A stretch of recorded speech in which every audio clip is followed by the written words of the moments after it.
Hello friends and welcome to StudyIQ. I am Joycey Joy and today in this lecture we will discuss about India's power generation capacity. So we will see what is the power generation capacity in India. We will see what are the proportions of contribution from renewable resources as well as non-renewable resources and what are the issues with the power generation capacity. We will also discuss about the percentage and the contribution of the private sector investment in power generation in India, and we will also see the challenges in renewable energy installation, and we will also discuss about what is the way forward or what has to be done in order to improve the power generation capacity in India. Let us first understand what is the current affair. Now, when we look into the Indian economy, there is an increasing demand for power. This is because of the economic growth rates in the country. Now, Indian economy is going through an economic slowdown. Now, apart from the economic slowdown phase, when we consider the Indian economy and the growth scenario of Indian economy, the economy is fast growing economy. So, various sectors, agricultural sector, manufacturing sector or the industrial sector and also the services sector, all the sectors in the economy is dependent on power and power resources for carrying out their economic activities. So there is an increasing demand for power with an increasing growth perspective in any economy. So this is the first thing. So in Indian economy there is an increasing demand. Now second one is, with the advancement of technology, the marginal cost of installation has come down. So when the price comes down, the demand will again increase. So this had added to the demand for power in India. So in this backdrop, we will understand what is the power generation capacity in India and what are the advantages for India in this regard and how these advantages can be exploited by the country. So this is what we will discuss today in this lecture. Let us first see what is the status of power generation in the country, that is the present power generation capacity of the country. So first thing that we must understand about India's present power generation capacity is that India is aggressively expanding its power generation capacity. Now aggressively expanding means expanding in a larger phase.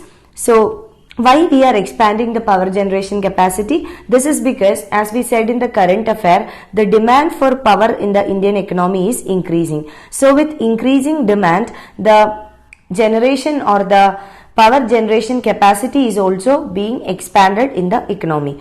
Now the current installed capacity of power is 358 gigawatt. Now when we compare this is in 2019. So when we compare this figure with that of 1997-98, that is almost 20 years back. So within a gap of 20 years, we were able to generate as much as 4 times of what was being generated 20 years back. So now our present capacity is 358 gigawatt, wherein which 20 years it was just 1/4 of this.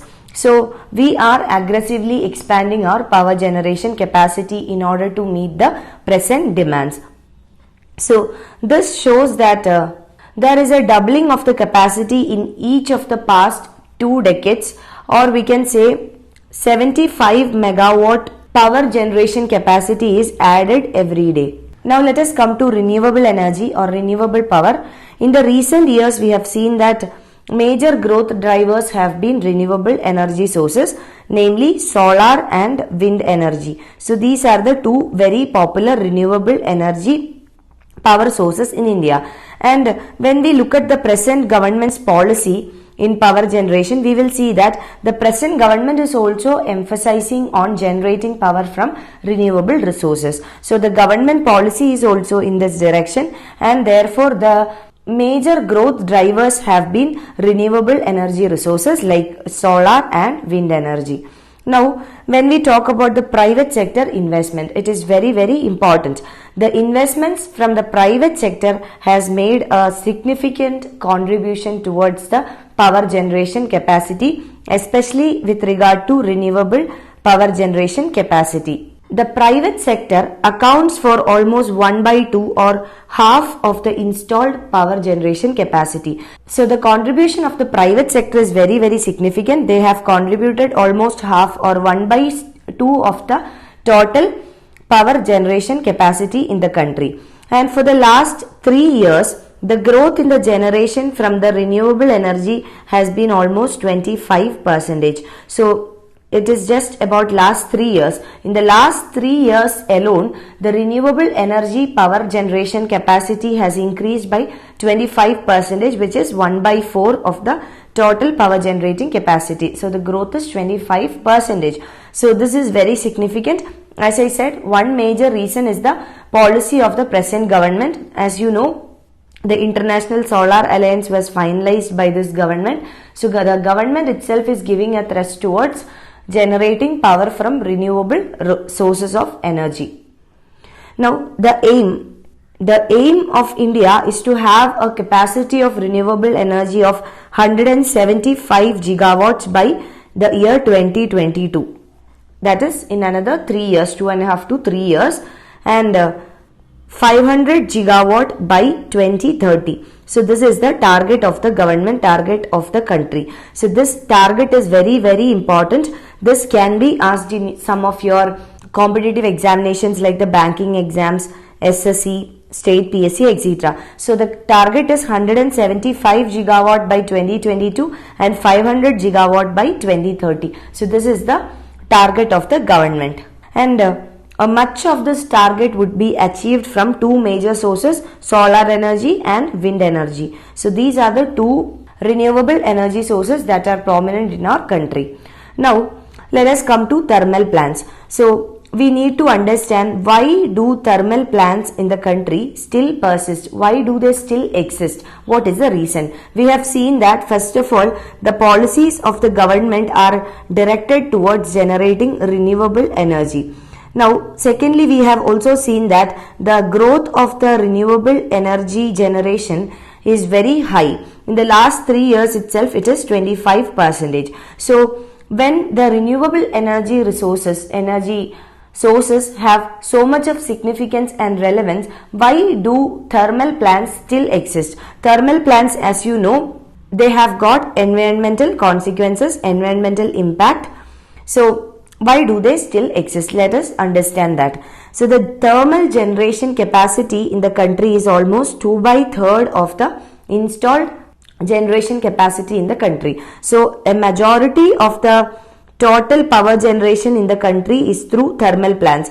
About 2/3 of the installed capacity is of thermal power plants. Now what is the biggest drawback of thermal power plants?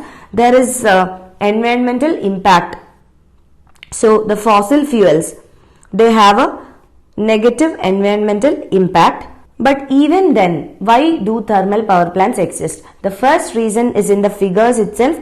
This is because almost 2/3 of the installed capacity is of thermal power plants. Now another reason is the large capacities of the thermal power plants. Now what do you mean by large capacities? Thermal power plants are very large, and the targeted capacity additions can also be achieved by constructing fewer such plants. That means by constructing fewer number of thermal plants, we can achieve larger capacities or larger power production. Now you will understand it better when we compare it with solar energy. Now when we take solar energy, on an average it will take 18 solar power plants or like 18 to 20 wind power plants in order to generate the same quantity of power as one thermal plant. So one thermal plant can generate as much as 18 solar or wind plants can generate. So the power generation capacity is almost 18 times high for thermal plants. So this is one reason why thermal plants are very popular in India, and they also contribute 2/3 of the total power generation capacity in the country. Now let us come to the challenges to renewable energy installation. Let us understand what are the challenges. So we have seen the capability of thermal power plants, how large they can contribute in power generation. So the biggest challenge itself would be the cost. Cost in the sense that one thermal plant can produce as much as 18 wind or solar power plants can produce. So this itself is a biggest challenge. The administrative cost of managing 18 power plants instead of one plant, the administrative cost is very high, and therefore what will happen when the administrative cost increases, then this will significantly add to the cost of power. So the cost of power will increase, and when the cost of power increases, it becomes unaffordable for the larger masses. Now another thing to be understood here is that infrastructural projects have economies of scale. Now we need to understand what is the concept of economies of scale. Even though I have explained to you the concept of economies of scale many times in previous lectures, I will briefly explain it again for those who are watching my video for the first time, or for those who have missed the concept of economies of scale. So what is this concept of economies of scale? The concept says that the infrastructural projects have an inverse relationship between size and unit cost. Now between size and unit cost, what is this inverse relationship? This means as the size of the infrastructural project increases, the unit cost decreases. As the size decreases, the unit cost increases. So what does it mean? It means that when the size of an infrastructural project is very high, the marginal production cost decreases, and this will reduce the unit cost of what is produced. So how can we relate economies of scale to our concept? So here it means that as the capacity of the power plants increases, the average cost of power decreases. Now you have to tell in which case the capacity of the power plant increases. In case of thermal plants, the capacity of the power plants are high. So what will happen in case of thermal plants? The cost will come down. Now as the capacity of the power plants decreases, what will happen? The cost will increase. So in which case is the capacity less? This is in case of renewable energy plants. So what will happen? The cost will increase. So this is the biggest challenge. Now let us see what would be the difference in cost. So the average cost per megawatt for a thermal plant is almost 25% lesser than that of a solar plant. So almost 1/4 cost is less in case of thermal plant. This is because of the huge capacity of the power plants. So this is the biggest advantage enjoyed by the thermal plants. So whenever the price is less, the consumers will have more demand. So this is what has happened here. Now what is the solution? The challenge here is to create more number of solar power plants and wind power plants with larger capacities. That means the government or private has to develop larger wind power and larger solar power plants in order to exploit this economies of scale. So the economies of scale can only be exploited if the capacity is very huge. So in that case, the solar power plants and the wind power plants should have larger capacities in order to exploit the advantages of economies of scale. Now let us come to private investment. Let us see what is the role of private investment in power generation in the country. Now in the last 2 decades, that is in the past 20 years, 63% of the planned generation capacity has come from the private sector. So 63% of planned generation capacity came alone from the private sector. Now the contribution of private sector is more relevant and significant in the renewable energy compared to non-renewable. So the private sector investment in the renewable energy sector accounts for 90% of the investment in wind and solar projects. So 90% of the solar projects and wind projects have been invested by the private sector. Now another thing to be noted here is that the private sector power plants, the renewable energy power plants, have an average cost per megawatt lesser than 12 to 34% except for solar. So what does it imply? It implies that the investment undertaken by the private sector is high. this also can be related to economies of scale. So what does this mean? It means that in case of private plants, the cost of production is less compared to government owned plants. So this is because the investment made by the private entities is high. We have seen that in economies of scale, as the investment increases, the cost of production will come down. So this is the reason. So the private entities have undertaken more investment than the government entities. Now we must understand that the lower capacity cost or the lower cost of production will have a direct impact on the electricity tariffs. So when cost of production decreases, the electricity tariff also decreases.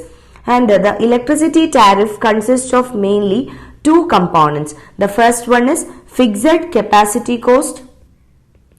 This is fixed cost. Second one is maintenance and operation cost. So this is variable cost. Fixed cost in the sense that this is fixed capacity cost, whereas maintenance and operating cost, this is a variable cost, it changes. So it is under the maintenance and operating cost that the cost of the fuel is also included. So as the cost of maintenance and operation comes down, the total cost of production will reduce and therefore the electricity tariffs will come down. So we can say that the private sector has contributed towards creating additional capacity at lower cost. So additional capacity has been generated by the private sector and that too at low cost. So this definitely has augmented the capacity, that is increased the capacity of power production, and secondly this has also resulted into lowering the cost. So this is the contribution of private investment. Now let us see what has brought down the installation cost. So over this past few years, why the installation cost has come down? First reason is advancements in technology. Second one is private sector investments. We have discussed about both of this in detail in this lecture itself.